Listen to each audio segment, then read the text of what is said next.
ビラさん、こんばんは。お土産です。はい、どうぞ。Docinhos, dona Yoko. Obrigado, dona Yoko. Muito obrigado. Obrigado. Com licença. Meu Deus do céu, que susto, meu Deus do céu. Dona Yoko, a vizinha japonesa, fantasiada de mulher da boca rasgada, de casaco vermelho e máscara cirúrgica. Ela quase me matou. Meu Deus, que coincidência louca. Ai, é o Halloween que está chegando.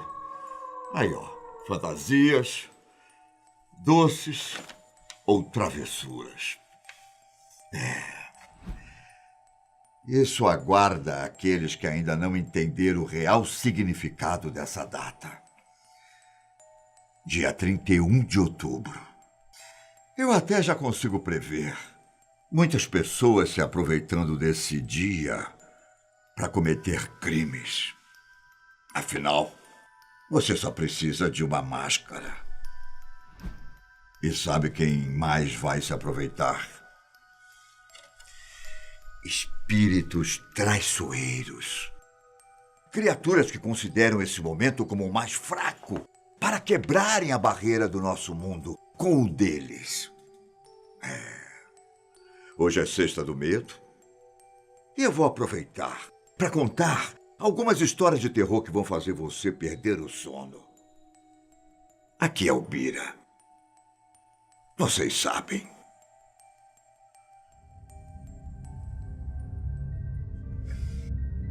Essa história aconteceu durante a infância de um amigo meu.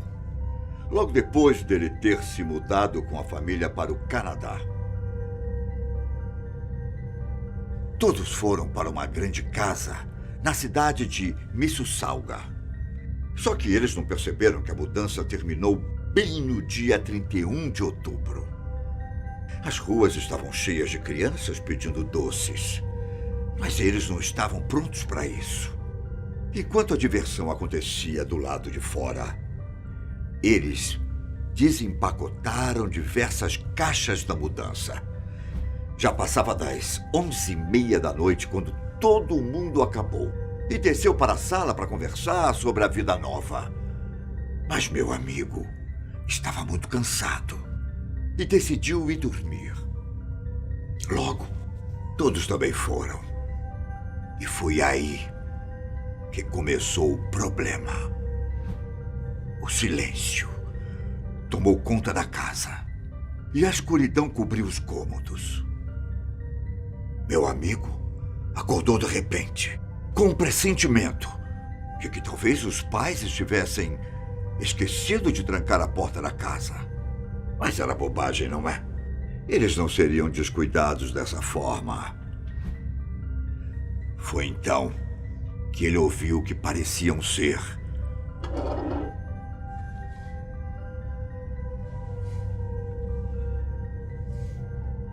passos no corredor do andar de cima. Meu amigo achou que fossem os irmãos fazendo alguma brincadeira e gritou para eles irem dormir. E isso até fez com que o barulho parasse. Mas não por muito tempo. Ele dormiu e acabou acordando de novo de madrugada, mais ou menos 3 horas. Dessa vez, por causa de uma batida na porta do quarto dos pais. Meu amigo logo pensou que poderia ser um de seus irmãos, querendo ajuda para alguma coisa. Mas ele estava com muito medo de ir conferir. Então, preferiu ficar na cama. Só que a batida continuou. Pá, pá, pá. Dessa vez, mais alta e mais forte. Ele uniu a coragem que tinha e foi investigar. Mas sabe o que tinha no corredor? Nada. Não havia ninguém lá. Meu amigo voltou correndo para a cama, muito assustado e impressionado com a situação.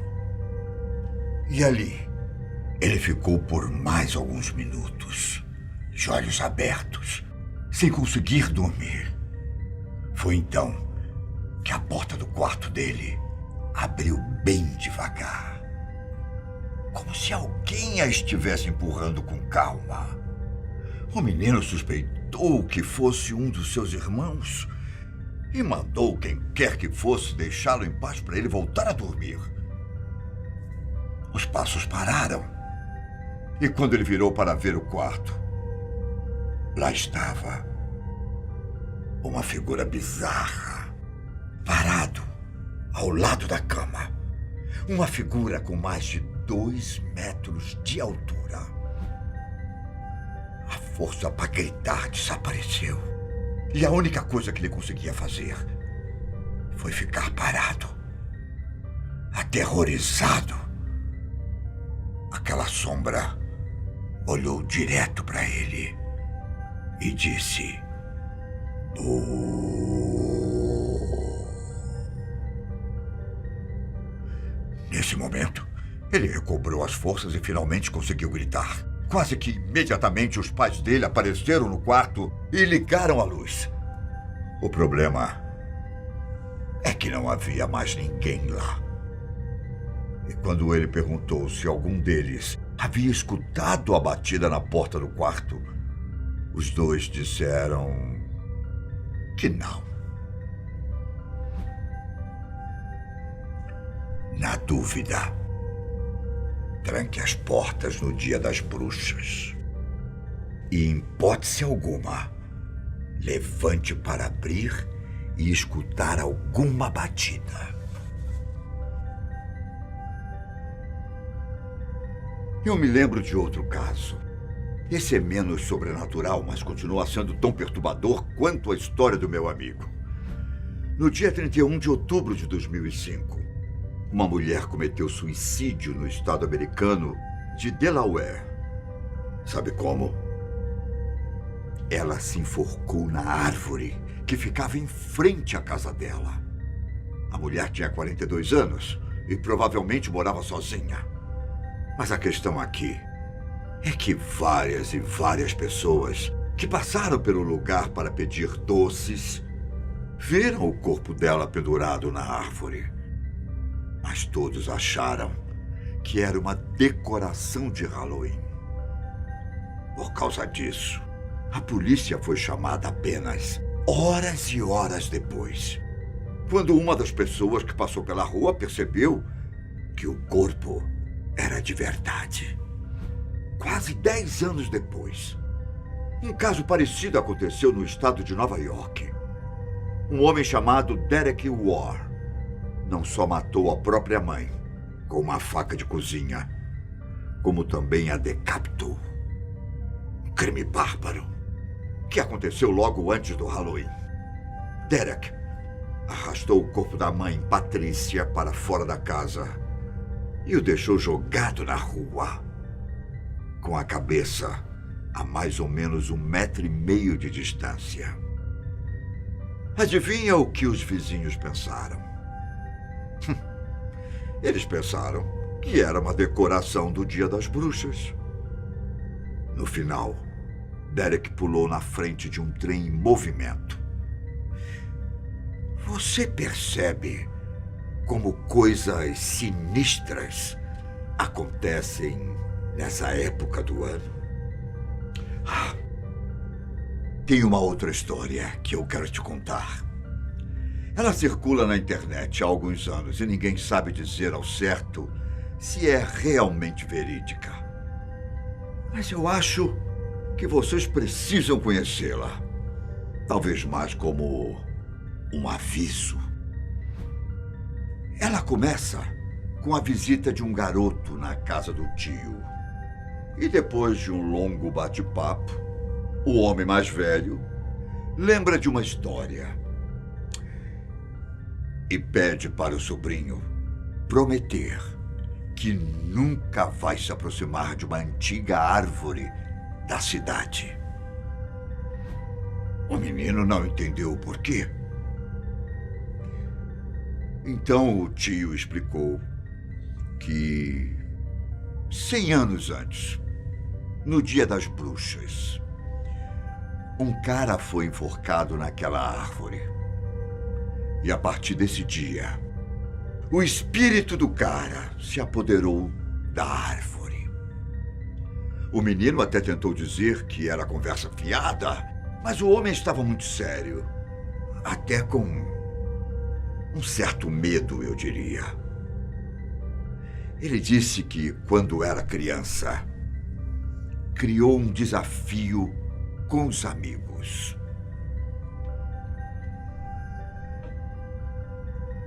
O mais corajoso deveria escalar os galhos da árvore e escreveria bem no topo o próprio nome.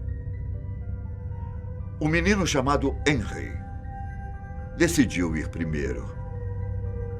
Pobre Henry. Ele escolheu justamente a noite do Dia das Bruxas para cumprir o desafio. Henry amarrou a ponta de uma corda em uma pedra, jogou-a em um galho mais alto para poder escalar. Então, amarrou a corda em volta da cintura. Só que antes, o menino xingou a árvore aos berros, sem nenhum motivo aparente. Foi então que, em um piscar de olhos, um solavanco lá em cima puxou Henry.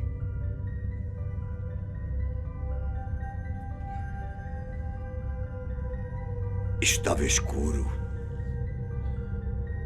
e ninguém conseguia ver para onde ele tinha ido.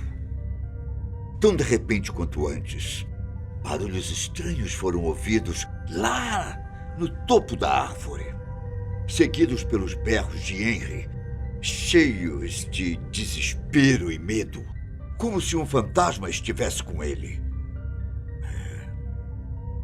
E talvez estivesse. O barulho acabou de uma hora para outra. E os meninos só conseguiram ver o corpo de Henry caindo lá de cima, quebrando um a um dos galhos. As crianças até conseguiram amortecer a queda do amigo, mas não adiantou.